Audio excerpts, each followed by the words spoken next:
Welcome to Toy Business Unboxed, your gateway to the secrets of the toy industry. Here, Jason Shea, a toy entrepreneur and expert in the field. Every product we develop is really inspired by some of the real life experience that we have with our son. 60% of all toys last year were sold on Amazon, which is incredible. Be passionate about it because it's a road, it's a journey. Like when you have an idea that you think is like gonna somewhat change the world, make things better, I'd say go for it. We'll guide you through the enchanting world of toy design, marketing, and manufacturing. Now let the unboxing begin. Hello, welcome to another episode of Toy Business Unboxed. I'm your host, Jason Shea. Today, I'm joined by Kyle, a dynamic leader with over 25 years of experience in product development, marketing, and e-commerce. Having worked with all the different top brands in the toy industry and beyond, Kyle has been first-hand and see how the e-commerce have shifted the landscape for seasoned toy product, from navigating the complexity of online marketplaces to finding strategy that actually extend the shelf life of the toys. Kyle, thank you so much for joining me on today's interview. Hi, Jason. Good to see you again. Good to see you as well. I think you have a lot of different things that we can talk about within your own experience within the toy industry. But can you first start out with sharing with the audience, how does your journey within the toy industry started for you? I started my career with Intex. For those who don't know, is the world's largest producer of above ground swimming pools, backyard, summer inflatable toys, and other inflatables such as air mattresses and things of that sort. I spent really my early my stripes with the company, starting in marketing as an analyst, and worked my way up, managing advertising, licensing, trade shows, eventually moving into product marketing and really focusing not only on the product, but the strategy in terms of who we would distribute that product to, how we would do that, and what exactly that would look like. So it was really a great experience. I always look at it as my boot camp into the toy industry and my career as a whole. One thing I think we talk about in the pre-interview is Intex is really known for selling a lot of seasonal product because it's mostly around like summers, pool, inflatable. And I think you have a very unique experience with is like managing the seasonal product, which is actually a big challenge for a lot of entrepreneurs. Can you also share a little bit about what you have learned over that experience on handling and managing like a seasonal product, the one Intex made? Yeah, of course. The biggest challenge always with seasonal products is forecasting.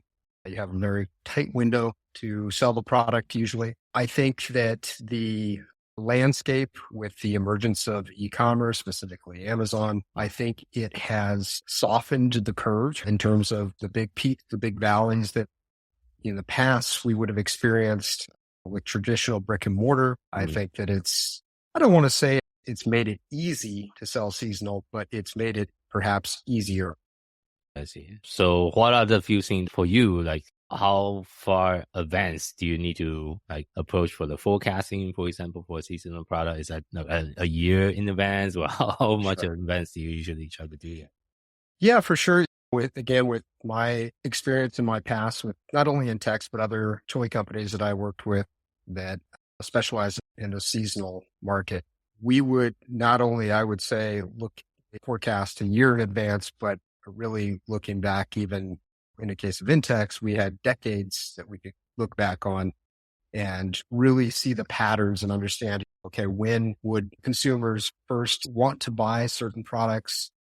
So when did that demand start? And then when did we start to see that trail off? And again, what was interesting in the days of brick and mortar being the primary retail outlet is you really had to be smart with that forecasting, because obviously if you got towards the end of the season, they were unable to sell. They would come looking for markdown monies, looking for cooperation to help move them out of that inventory. Because as we all know, that retail shelf is prime real estate and they have something else that they want to put there and sell more. Again, yeah, early days forecasting was extremely important. You had to be right.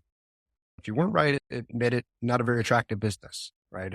If you didn't get it right, very hard to be profitable because, again, retailers would look for cooperation in the form usually of markdown allowance, markdown funding, and all of a sudden you find yourself in a non-profitable business. Yeah, Yeah, and I think you, based on your experience, you work in multiple different companies that have seasonal product, not just Yes. one, correct? Yes, very And much. yeah, can you also kind of explain about a few other companies you have worked for and how is their product line different compared to? Yeah, absolutely. Yeah. So from Intex, I went to Pacific Cycle. At the time that I worked for Pacific Cycle, they were most famous for owning the brand of Schwinn bikes as well as Mongoose bikes. And at that point, they had just started to distribute those in Walmart, Target, a lot of the big box stores. And, what's interesting about bikes is that's also a very seasonal category. People don't think of it that way. But you have really two seasons for bikes, right? You have Yeah. coming into spring and summer is a spike. And then, of course, the holidays, specifically for Christmas, was another big spike. And so I was able to apply a lot of what I had learned with Intex in that role with Pacific Cycle. And from there, I moved on and eventually got back into more like product Vintech, working for the likes of Bestway USA, as well as Bonsai. And those brands, again, very much fall in line with Intex and very critical that you are forecasting correctly, at least again at that juncture. And as you said, a lot of experience with that, kind of always had those parameters in my career. Yeah. Because I think it's also almost opposite of other toy company I've interviewed in the past. Because usually for a typical toy company, summer is usually the slowest season. Summer is like the peak season almost. Exactly. So different as far as managing expectations and managing supply chain as well. And Exactly. my next question is, since you have worked with all kind of different brands, big brand to like maybe a little bit smaller startup within the toy industry itself, and I'm pretty sure you have seen the industry have really changes over the years. How do you see as far as the rise of e-commerce like of Amazon really change? You mentioned it earlier as well, but how does that change and how does the business need to adapt because of the popularity of the e-commerce compared to the traditional brick and mortar? Yeah, great question. I think business moves a lot faster today with the emergence of e-commerce and specifically Amazon. I think that you don't have the same barriers to entry that, again, we had maybe 15, 20 years ago. Mm-hmm. So I think that with the right strategy and perhaps a little bit of luck, there's that opportunity for a startup to create a brand and have it go viral almost overnight. Again, 15, 20 years ago, that wasn't possible. You were definitely more in a crawl, walk, run type of situation then. And so now there is that opportunity. I think the flip side of the coin is that for the big brands, the existing or well-established brands, they have a lot more competition than in the past. Because those barriers to entry are removed. I also think that there's a lot more prevalence of competing with yourself. What I mean by that is distribution really has to be looked at much more carefully than it did in the past. Before that, on a global perspective, if you were an international company, you really didn't have any hesitation selling one country to another. You had very little concern of that inventory making its way back into your market. Obviously now cross-border is very prevalent. Very easy, I would say, for different parties to be able to distribute in other areas. I think on top of that, the visibility of your pricing. Now, again, Amazon and others, not just Amazon, with that price being online, it's very easy for others to see the price, compete with it. And because of price matching policies that different companies have, or pricing policies, I should say, what you find yourself in often is what some term as the race to zero, where there's this constant beating down of the price lower, making your retail customers perhaps less and less profitable. They're earning less and less margin. So you have to be really smart now with how you go to market and making sure that you have a strategy more than just, okay, anyone who wants to buy will sell it to you. Yeah, and I think a common problem I see, since I consult with a lot of brands myself, is when you don't have a very strict regulation or control over the supply chain. Something like Amazon is you could have the same product could be sold in a big box retail store at Walmart, for example, but Walmart will also put your product at a huge clearance aisle when they have an excess supply. And sometimes people will pick it up and resell it on Amazon and competing against yourself. So going back to retail arbitrage. Yeah, retail arbitrage. People do that like quite often. And how do you control that? How do you create different barriers so people, you don't really compete against yourself because Walmart doesn't want to sell your product anymore. They want to offload everything at 90% off. Now you lose on both ways. You lose the profit that you could make in Walmart. And now you have a more competition competing against yourself on Amazon too by people trying to resell your product. So that's definitely a very valid concern. And I see that pretty often, especially for some brand that kind of lost touch of their Amazon channel because, I have my distributor handle in, but guess what? Your distributor is not monitoring it. The distributor, sometimes they are carrying thousands of products. They couldn't monitor every single product they carry on the daily basis. Do they have 10, 20 resellers trying to sell the same product or not? So that's definitely a very valid concern. And I see that on Amazon all the time as well. Yeah, I think it's hardest for, again, those big brands that have been established for a long time. They generally have the widest distribution. And so now how do you bring that in and sell smarter versus harder? So, yeah, for sure. For the brand that you work with, is everyone also on Amazon as well? What kind of problem have you seen on the Amazon marketplace with the brand that you manage in the past or currently?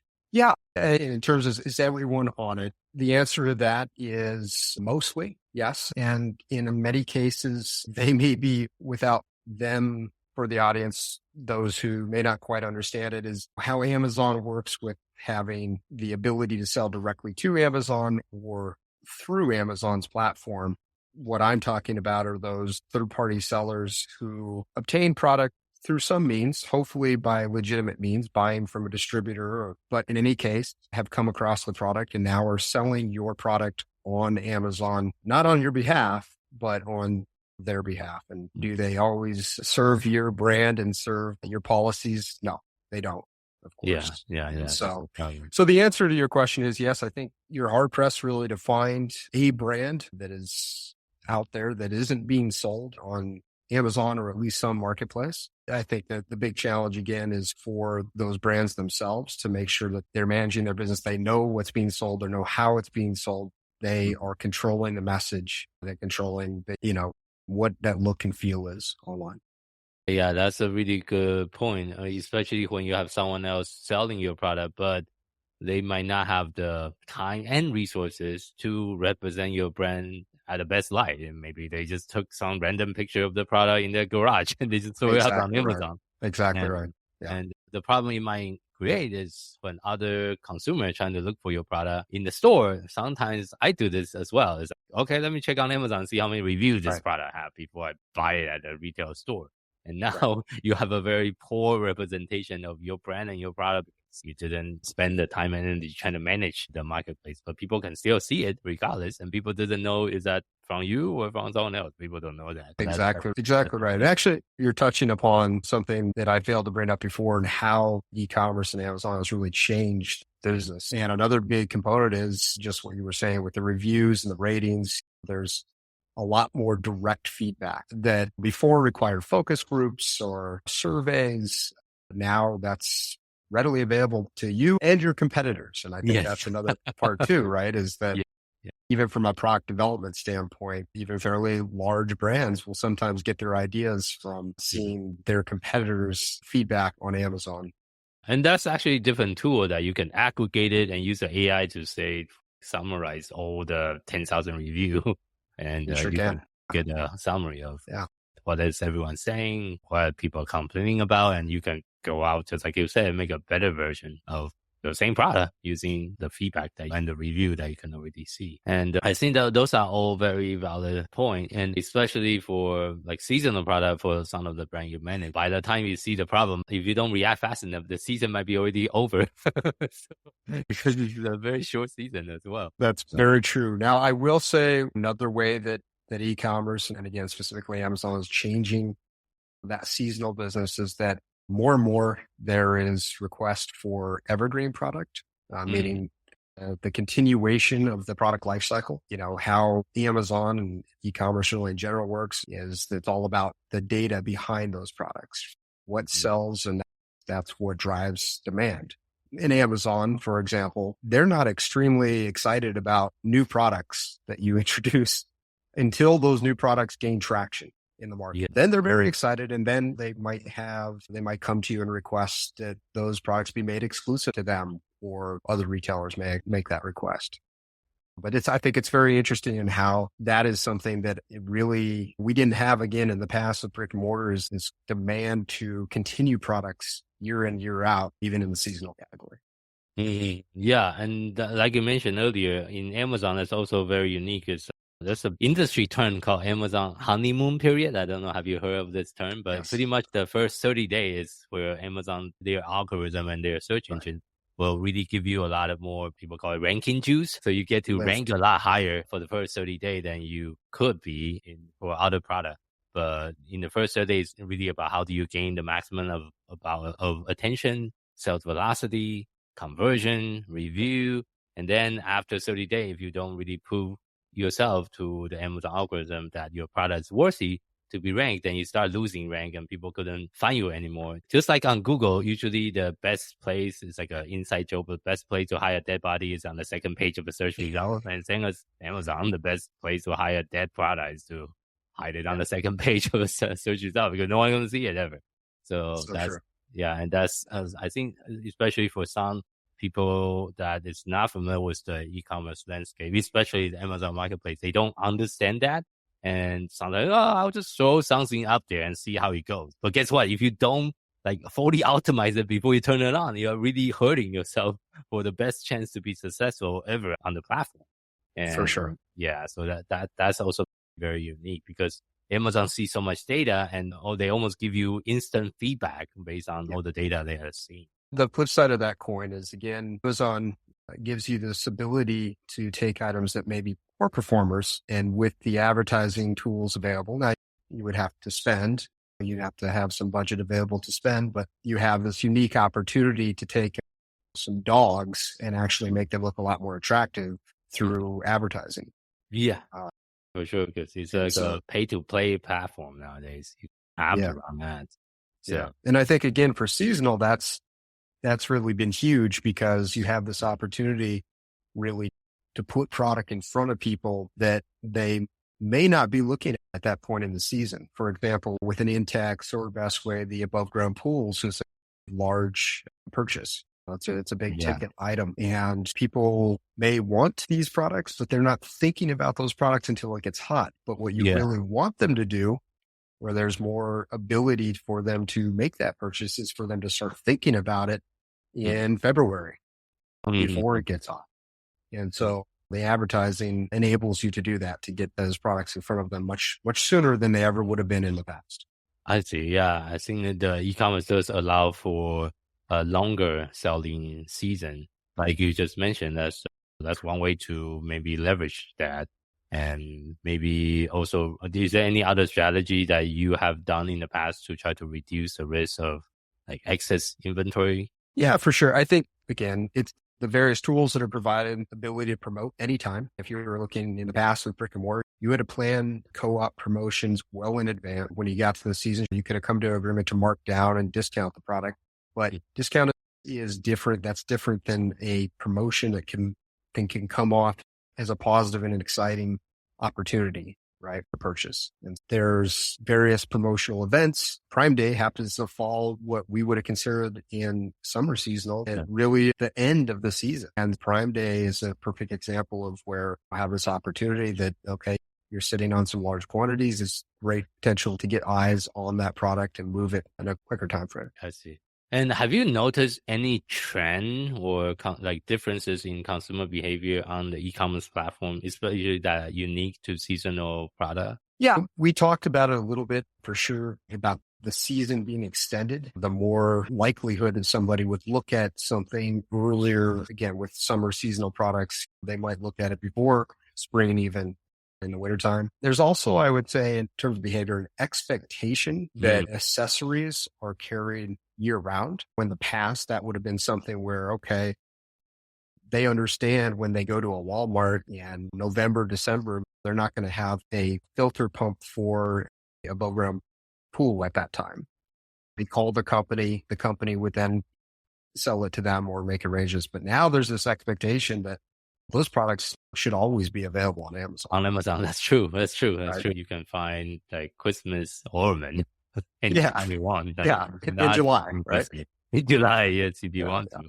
Yeah. So I think that's, like I said, become a consumer expectation now. And likewise, I would even say some of, again, the summer inflatables, things like that, again, you would not have been able to find in the wintertime when you're going on vacation to Florida or you're going on vacation to Hawaii. Yeah. Now there's this expectation, I can just go on Amazon and I'll be able to find true. that. Yeah. That expectation explains why the selling season is longer too, because people are looking for those items specifically online because they know they couldn't find it in the retail store.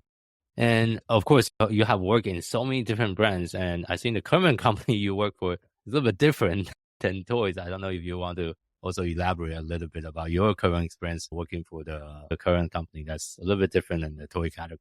New for me is I've switched over on more of the agency side. With more recent years, my experience with Amazon has proven to be valuable, learning not only the vendor central side, the seller central, and understanding the pros and cons to those two different channels, if you will. And now what I've come to find is there's a lot of brands out there who, I don't want to say struggle, but they have some difficulty in figuring out how to manage their Amazon business, trying to figure out the right strategy to maximize their revenues, but at the same time, protect their margin, their profitability. And I've come to learn a lot about hybrid models where, brands can sell both directly to Amazon and through Amazon, some advantages in that for those companies. And so I work with them to help to establish that. Yeah, I actually talked to a few brands that's also doing a hybrid. I think it would make sense if your catalog is big enough.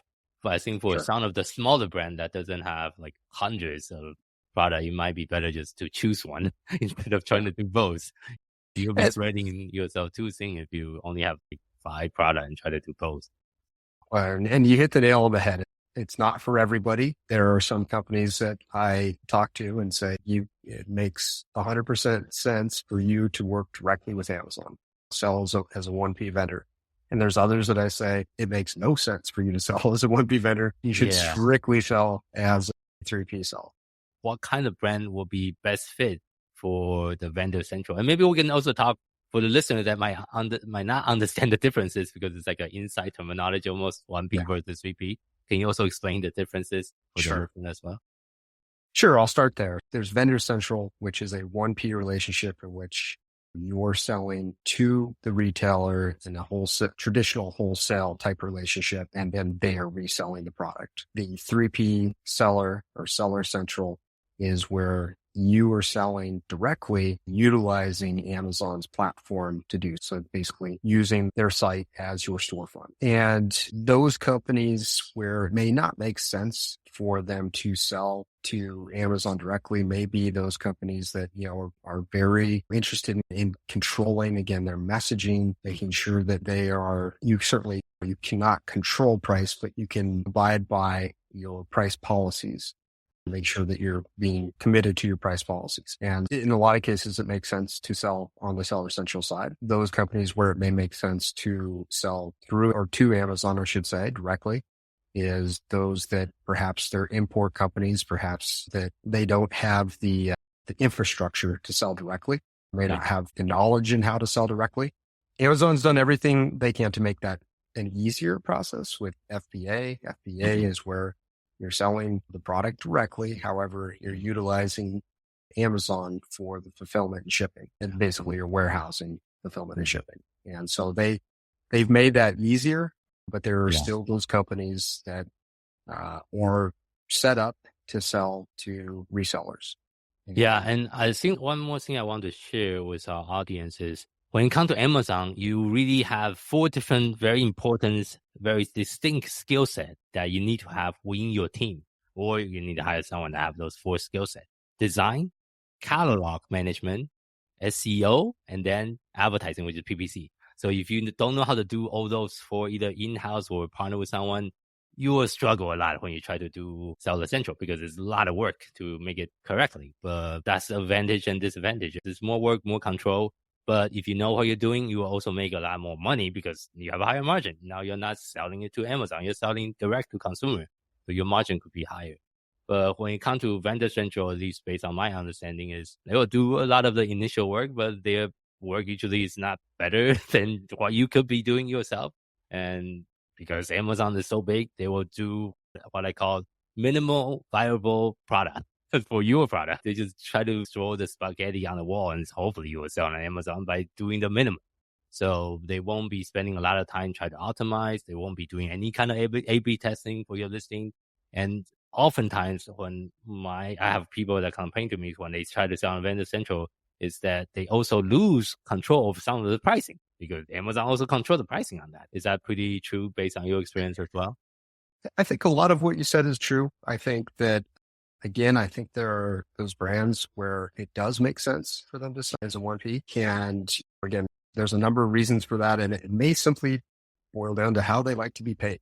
The True. nice thing about when you sell to vendor is you get that one big check on whatever frequency, that based on the demand of your product, but that's a different situation when you're selling directly to the consumer. So For sure.